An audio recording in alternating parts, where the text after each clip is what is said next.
अपनी अपनी ढंग से, अपने अपने चाह से, अपने अपनी विवेक विचार से अन्य अन्य जगह में जाकर के लोग उमंग मनाते हैं, खुशियां मनाते हैं। जबकि शुरुआत का ही दिन ठीक होना चाहिए, लेकिन लोग शुरुआत में ही लोग कहते हैं नया साल है, आज जैसा करेंगे साल भर वैसा बीतेगा। हम और आप धार्मिक लोगों की मान्यता है, लोग और दिन सुबह स्नान करे न करे, लेकिन 1 जनवरी को सुबह स्नान करता है। और दिन मंदिर जाए न जाए, लेकिन 1 जनवरी को मंदिर जाता है। और दिन पूजा करे न करे, लेकिन 1 जनवरी को पूजा करता है। बहुत सारे लोग देवघर में जाकर के कल पूजा किए। क्या जीवन को ठीक करने के लिए 1 ही जनवरी का दिन पर्याप्त है क्या? 1 जनवरी को हम पूजा कर लिए, गंगा स्नान कर लिए, नहा लिए, अन्य तीर्थों में चले गए, लेकिन जिससे जीवन में परिवर्तन होने वाला है वो परिवर्तन हमारे विचारों से होता है, हमारे मन से होता है।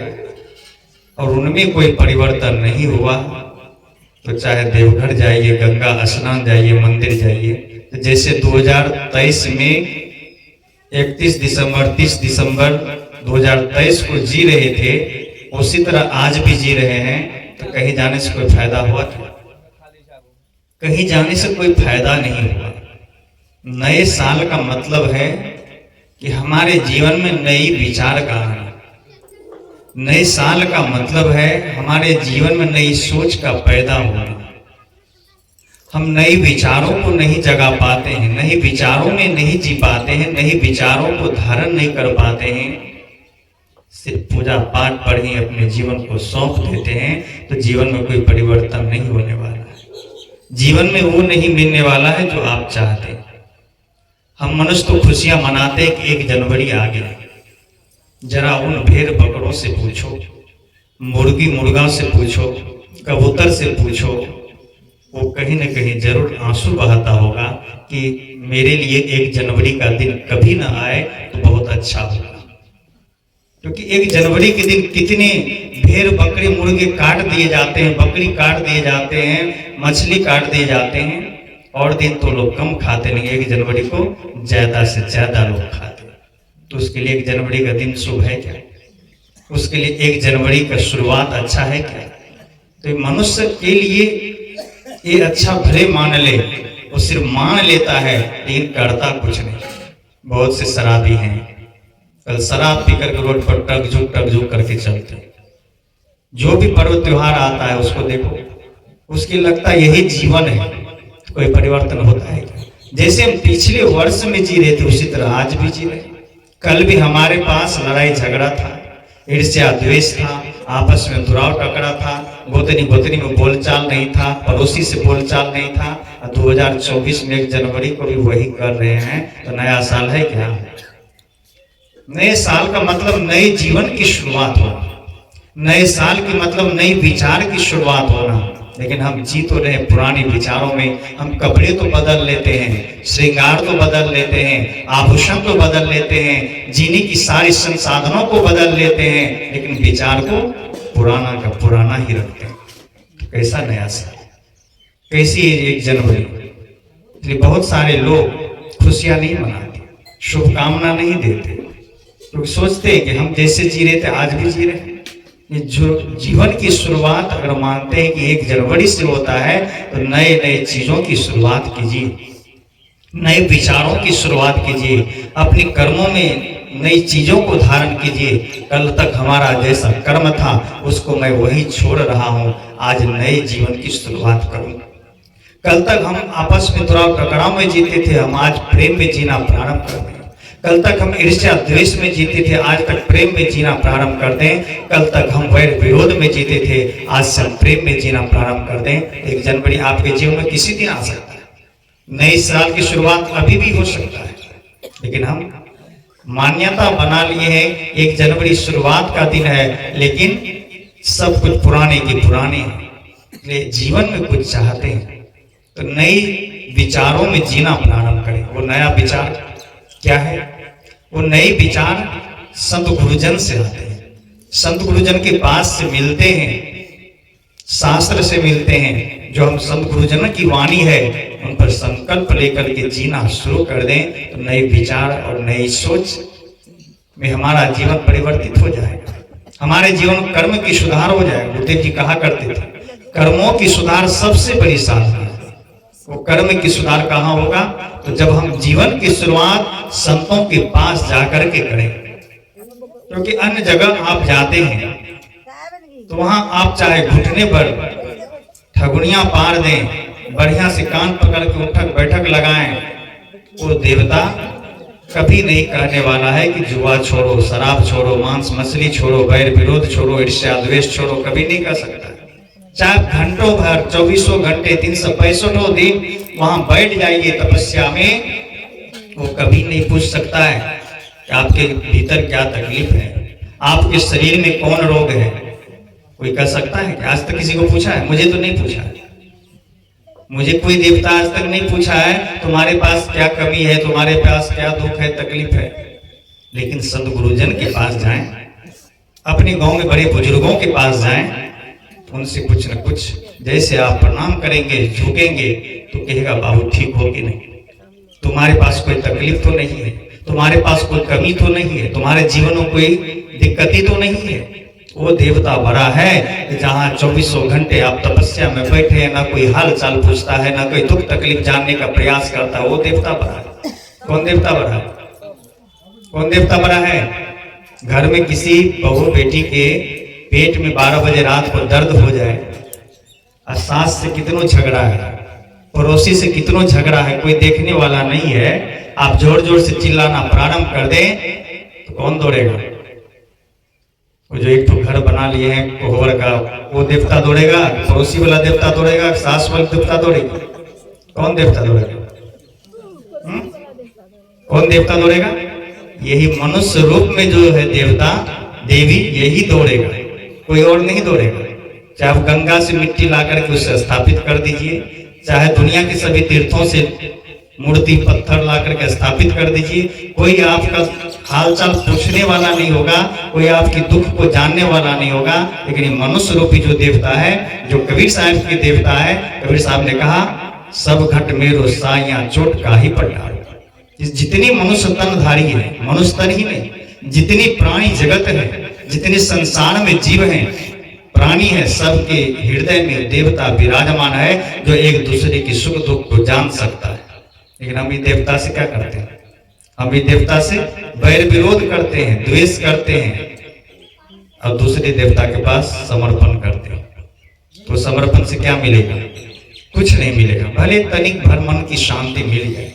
मैं ये नहीं कहता मंदिर मत जाओ, मंदिर जाओ, मन कहीं उद्वेग हो जाए तो मंदिर में जाके बैठो, ध्यान करो, लेकिन वो सिर्फ क्षण भर के लिए।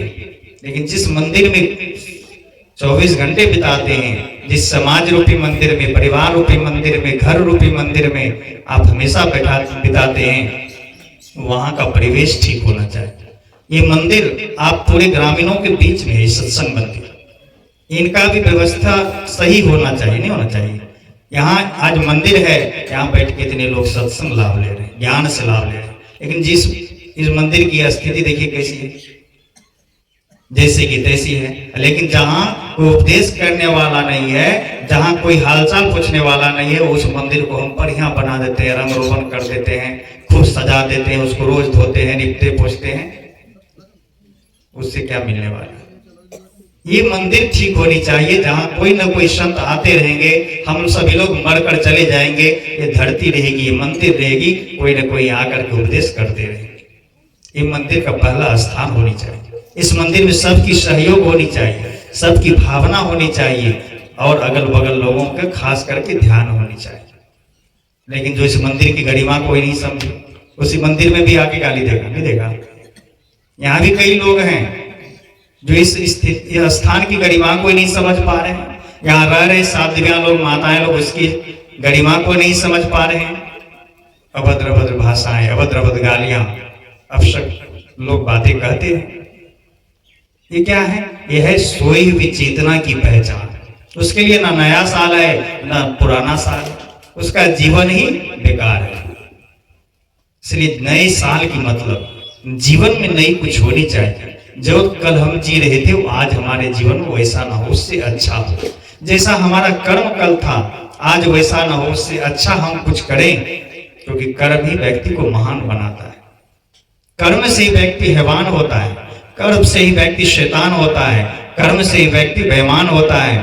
किसी शायर ने कहा, इंसान का कर्म ही इंसान को हैवान बना देता है, इंसान का कर्म ही इंसान को शैतान बना देता है।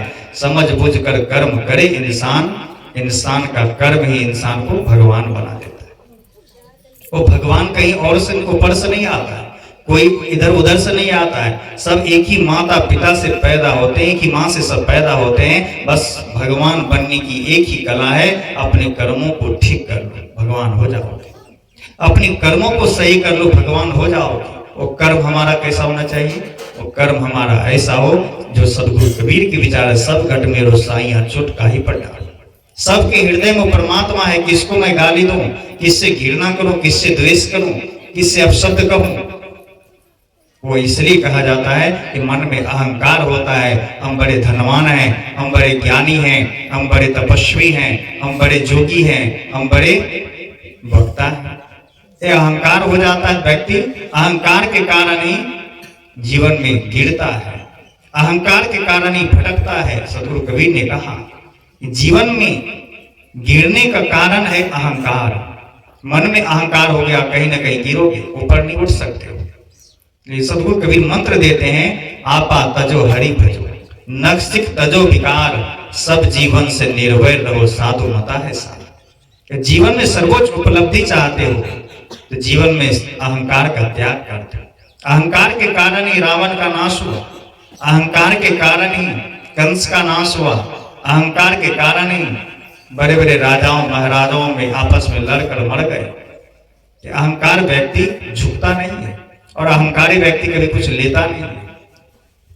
लेना वही जानता है जिसमें विनम्रता हो, जिनमें सरलता हो।